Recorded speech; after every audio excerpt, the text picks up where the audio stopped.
Viewers, आज के video में हम देखेंगे कक्षा 9वीं विज्ञान के अध्याय 5 जीवन की मौलिक इकाई के सभी प्रश्नोत्तर बहुत ही सरल भाषा में, जिससे कि आप इसको एक या दो बार देख लोगे तो भी आपको याद रहेंगे। तो शुरू करते हैं। इसके पहले हमने अध्याय 4 तक के सारे महत्वपूर्ण प्रश्न कर लिए हैं। यदि आपने नहीं देखे हो तो चैनल के प्लेलिस्ट में है, आप आसानी से उन्हें देखकर अपनी कॉपी में लिख भी सकते हो और याद भी कर सकते हो। तो शुरू करते हैं। प्रश्न नंबर पहला है, पादप कोशिकाओं तथा जंतु कोशिकाओं में तुलना करो। तो इसका उत्तर होगा पादप कोशिका और जंतु कोशिका, इसमें हमें तुलना करनी है। तो पहला जो तुलना मतलब हमें अंतर ही बताना है। पहला अंतर हो जाएगा पादप कोशिका पादपों में पाई जाती है, जबकि जंतु कोशिका जंतुओं में पाई जाती है। दूसरा है पादप कोशिका में कोशिका भित्ति उपस्थित होती है, जबकि जंतु कोशिका में कोशिका भित्ति अनुपस्थित होती है। तीसरा अंतर है पादप कोशिका में हरित लवक पाया जाता है, जबकि जंतु कोशिका में हरित लवक नहीं पाया जाता। चौथा है पादप कोशिका में सेंट्रोसोम नहीं पाया जाता, जबकि जंतु कोशिका में सेंट्रोसोम पाया जाता है। तो बहुत आसान से अंतर है। पादप कोशिका पादपों में पाई जाती, जंतु कोशिका जंतुओं में पाई जाती। तो ये अंतर तो आप ऐसे ही याद कर सकते हो। दूसरा, पादप कोशिका में कोशिका भित्ति उपस्थित होती है, जबकि जंतु कोशिका में कोशिका भित्ति अनुपस्थित होती है। तीसरा, पादप कोशिका में हरित लवक पाया जाता है, जबकि जंतु कोशिका में हरित लवक नहीं पाया जाता। और चौथा, पादप कोशिका में सेंट्रोसोम नहीं पाया जाता, जबकि जंतु कोशिका में सेंट्रोसोम पाया जाता है। इसके बाद अगला प्रश्न नंबर दूसरा है, प्रोकैरियोटिक कोशिकाएं यूकेरियोटिक कोशिकाओं से किस प्रकार भिन्न होती है। ठीक है, प्रोकैरियोटिक कोशिकाएं यूकेरियोटिक कोशिकाओं से किस प्रकार भिन्न होती है, मतलब इसमें हमें अंतर बताना है प्रोकैरियोटिक कोशिका और यूकेरियोटिक कोशिकाएं में। तो पहला है प्रोकैरियोटिक में हम लिखेंगे इसका आकार छोटा होता है, जबकि यूकेरियोटिक में इसका आकार बड़ा होता है। दूसरा है इसमें केंद्रीय पदार्थ बिखरा हुआ होता है तथा नाभिकीय झिल्ली का अभाव होता है। इसमें दूसरा अंतर है, इसमें केंद्रीय पदार्थ नाभिकीय झिल्ली द्वारा घिरा होता है, क्योंकि प्रोकैरियोटिक कोशिकाएं छोटी होती है, इसमें नाभिकीय झिल्ली नहीं पाई जाती है, इसलिए केंद्रीय पदार्थ इसमें बिखरा होता है। जबकि यूकेरियोटिक में केंद्रीय पदार्थ नाभिकीय झिल्ली द्वारा घिरा होता है। तीसरा अंतर है, प्रोकैरियोटिक कोशिकाओं में कोई भी झिल्ली युक्त अंगक नहीं होता, जबकि यूकेरियोटिक कोशिकाओं में झिल्ली युक्त कोशिका अंगक उपस्थित होते हैं। बाद अगला तीसरा प्रश्न है, यदि प्लाज्मा झिल्ली फट जाए अथवा टूट जाए तो क्या होगा। तो इसका उत्तर है प्लाज्मा झिल्ली कोशिका की सबसे बाहरी परत है, जो कोशिका के घटकों को बाहरी पर्यावरण से अलग करती है। यदि प्लाज्मा झिल्ली फट जाए अथवा टूट जाए तो कोशिका का आंतरिक पदार्थ बाहरी पर्यावरण में मिल जाएगा और कोशिका नष्ट हो जाएगी। यहाँ पे हमसे प्रश्न पूछा था, यदि प्लाज्मा झिल्ली फट जाए अथवा टूट जाए तो क्या होगा। तो इसका जो आखिरी परिणाम यह होगा कि वह कोशिका नष्ट हो जाएगी। प्लाज्मा झिल्ली कोशिका की सबसे बाहरी परत है, जो कोशिका के घटकों को बाहरी पर्यावरण से अलग करती है। यदि प्लाज्मा झिल्ली फट जाए अथवा टूट जाए तो कोशिका का आंतरिक पदार्थ बाहरी पर्यावरण में मिल जाएगा और कोशिका नष्ट हो जाएगी। इसके बाद प्रश्न नंबर चौथा है, यदि गोल्जी उपकरण न हो तो कोशिका के जीवन में क्या होगा। तो इसका उत्तर है कोशिका के जीवन में क्या होगा यह बताना हमें, यदि गोल्जी उपकरण न हो तो इसमें पहला हम लिखेंगे यदि गोल्जी उपकरण नहीं होगा तो ईआर मतलब एंडोप्लाज्मिक रेटिकुलम में संश्लेषित पदार्थ गोल्जी उपकरण में पैक नहीं होंगे और उन्हें कोशिका के बाहर तथा अंदर विभिन्न क्षेत्रों में भेजा नहीं जा सकेगा। तो ईआर जो हमारे शरीर का एक अंगक है, उसमें जो पदार्थ संश्लेषित होते हैं वो गोल्जी उपकरण में जाके पैक होते हैं और यहीं से शरीर के दूसरे भागों में भेजे जाते हैं। यदि गोल्जी उपकरण नहीं होगा तो यहाँ के पैक नहीं होंगे और शरीर के विभिन्न भागों में भेजे नहीं जा सकेंगे। इसके बाद दूसरा है, गोल्जी उपकरण नहीं होगा तो लाइसोसोम का निर्माण नहीं होगा, क्योंकि गोल्जी उपकरण जो है लाइसोसोम का निर्माण करता है, जिससे कोशिका के अपशिष्ट का निपटान नहीं होगा। इसके बाद प्रश्न नंबर 5वां है, कोशिका का कौन सा अंगक बिजली घर है और क्यों। ठीक है, कोशिका का कौन सा अंगक बिजली घर है और क्यों।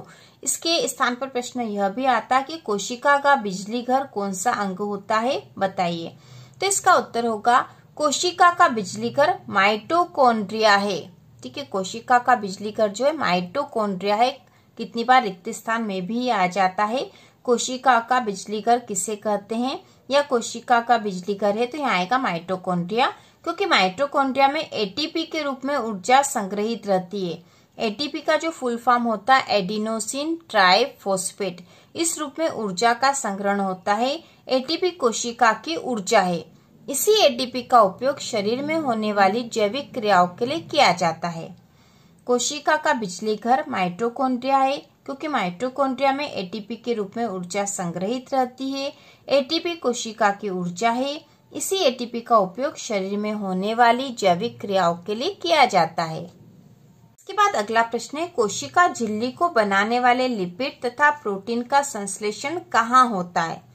कोशिका झिल्ली को बनाने वाले लिपिड तथा प्रोटीन का संश्लेषण कहाँ होता है, तो इसका उत्तर है कोशिका झिल्ली को बनाने वाले लिपिड तथा प्रोटीन का संश्लेषण अंतर्द्रव्यी जालिका ER, ठीक है, इसी को इंग्लिश में एंडोप्लाज्मिक रेटिकुलम भी कहते हैं, अंतर्द्रव्यी जालिका में होता है। कोशिका झिल्ली को बनाने वाले लिपिड तथा प्रोटीन का संश्लेषण अंतर्द्रव्यी जालिका ER में होता है।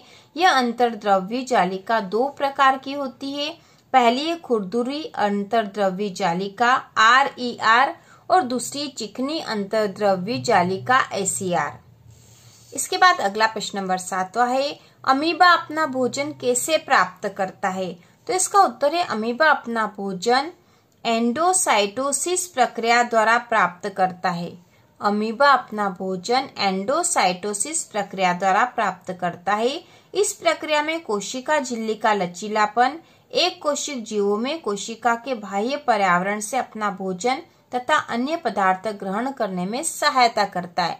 तो ये जो अपना भोजन है वह बाह्य पर्यावरण से प्राप्त करता है और कोशिका झिल्ली के लचीलेपन से यह होता है एक कोशिकी जीव में। तो अमीबा जो है एक कोशिकी जीव है, यह बाह्य पर्यावरण से अपना भोजन प्राप्त करता है और कोशिका झिल्ली के लचीलेपन से प्राप्त करता है। और ये जो प्रक्रिया होती है इसको एंडोसाइटोसिस कहते हैं। ठीक है, एंडोसाइटोसिस। इसके बाद अगला प्रश्न है, परासरण क्या है, तो इसका उत्तर है परासरण विसरण की एक विशिष्ट विधि है जिसमें जल के अणु वर्णात्मक पारगम्य झिल्ली के द्वारा निम्न सांद्रता से उच्च विलेय सांद्रता की ओर होता। तो यह विसरण होता है उच्च विलेय सांद्रता वाले विलेय की ओर। परासरण विसरण की एक विशिष्ट विधि है। परासरण वास्तव में विसरण की ही विधि है जिसमें जल के अणु जो है वर्णात्मक पारगम्य झिल्ली के द्वारा निम्न सांद्रता से उच्च विलेय सांद्रता की ओर जाते हैं। इसके बाद अगला प्रश्न नंबर 10वां है, कायिक वृद्धि एवं मरम्मत हेतु किस प्रकार के कोशिका विभाजन की आवश्यकता होती है तथा इसका औचित्य बताएं। तो इसका उत्तर है कायिक वृद्धि एवं मरम्मत हेतु सूत्री विभाजन प्रकार के कोशिका विभाजन की आवश्यकता होती है। कायिक वृद्धि एवं मरम्मत हेतु सूत्री विभाजन प्रकार के कोशिका विभाजन की आवश्यकता होती है। इस प्रक्रिया में प्रत्येक कोशिका, जिसे मात्र कोशिका भी कहते हैं, विभाजित होकर दो समरूप संतति कोशिकाएं बनाती है। संतति कोशिकाओं में गुणसूत्रों की संख्या मात्र कोशिका के समान होती है, तो यहाँ गुणसूत्रों की समानता बनी रहती है। कायिक वृद्धि मरम्मत हेतु सूत्री विभाजन प्रकार के कोशिका विभाजन की आवश्यकता होती है और इस प्रक्रिया में प्रत्येक कोशिका, जिसे मात्र कोशिका भी कहते हैं, विभाजित होकर दो समरूप संतति कोशिकाएं बनाती है। संतति कोशिकाओं में गुणसूत्रों की संख्या मात्र कोशिका के समान होती है। इसके बाद अगला प्रश्न नंबर 11 है, युग्मकों के बनने के लिए किस प्रकार का कोशिका विभाजन होता है, इस विभाजन का महत्व बताएं। तो युग्मकों के बनने के लिए किस प्रकार का कोशिका विभाजन होता है हमें बताना है। तो इसका उत्तर है युग्मकों के बनने के लिए अर्धसूत्री विभाजन होता है। युग्मकों के बनने के लिए अर्धसूत्री विभाजन होता है। जंतु और पौधों के प्रजनन अंगों अथवा ऊतकों की विशेष कोशिकाएं विभाजित होकर युग्मक बनाती है जो निषेचन के पश्चात संतति निर्माण करती है। जब कोशिका का अर्धसूत्री विभाजन करती है तो 2 की जगह 4 नई कोशिकाएं बनती है। ठीक है, अर्धसूत्री विभाजन जब होता है कोशिका का तो 2 की जगह 4 नई कोशिकाएं बनती है। नई कोशिकाओं में मात्र कोशिकाओं की तुलना में गुणसूत्रों की संख्या आधी होती है। अब इसका हमें महत्व बताना था। तो पहला है कि अर्धसूत्री विभाजन के फलस्वरूप निषेचन से गुणसूत्रों की संख्या समान बनी रहती है। और दूसरा है अर्धसूत्री विभाजन जैव विकास में सहायक है। इस प्रकार से उत्तर आएगा, युग्मकों के बनने के लिए अर्धसूत्री विभाजन होता है। और इसका जो महत्व यह है कि अर्धसूत्री विभाजन के फलस्वरूप निषेचन से गुणसूत्रों की संख्या समान बनी रहती है, क्योंकि यहाँ पे मात्र कोशिकाओं की तुलना में गुणसूत्र की संख्या आधी रह गई थी। और ये आधे गुणसूत्र वाली जो कोशिका आपस में मिलेगी तो फिर गुणसूत्र की संख्या समान हो जाएगी। और अर्धसूत्री विभाजन जैव विकास में सहायक है। तो इस प्रकार से प्रश्न नंबर 11 का उत्तर है। में एक और अति महत्वपूर्ण प्रश्न है, जो वह भी हम करेंगे। अतिरिक्त प्रश्न है, आपकी बुक में नहीं है लेकिन महत्वपूर्ण है। लाइसोसोम को आत्मघाती थैली क्यों कहते हैं? तो इसका उत्तर है, लाइसोसोम में बहुत शक्तिशाली पाचनकारी एंजाइम होते हैं जो जटिल पदार्थों को सरल पदार्थों में तोड़ते हैं। कोशिकीय चयापचय में व्यवधान के कारण जब कोशिका क्षतिग्रस्त या मृत हो जाती है तो लाइसोसोम फट जाते हैं और एंजाइम अपनी ही कोशिकाओं को पाचित कर देते हैं। इसलिए लाइसोसोम को कोशिका की आत्मघाती थैली कहते हैं। लाइसोसोम में बहुत शक्तिशाली पाचनकारी एंजाइम होते हैं जो जटिल पदार्थों को सरल पदार्थों में तोड़ते हैं। कोशिकीय चयापचय में व्यवधान के कारण जब कोशिका क्षतिग्रस्त या मृत हो जाती है तो लाइसोसोम फट जाते हैं और एंजाइम अपनी ही कोशिकाओं को पाचित कर देते हैं। इसलिए लाइसोसोम को कोशिका की आत्मघाती थैली कहते हैं। तो इस प्रकार इस पाठ के सारे महत्वपूर्ण प्रश्न हो गए हैं। और इस पाठ में से आपको जंतु कोशिका और पादप कोशिका के चित्र भी तैयार करने, क्योंकि बहुत ही महत्वपूर्ण है, एग्जाम में आते ही हैं। तो इसी प्रकार के और वीडियो देखने के लिए कक्षा 9वीं की संपूर्ण तैयारी के लिए चैनल को सब्सक्राइब कीजिए।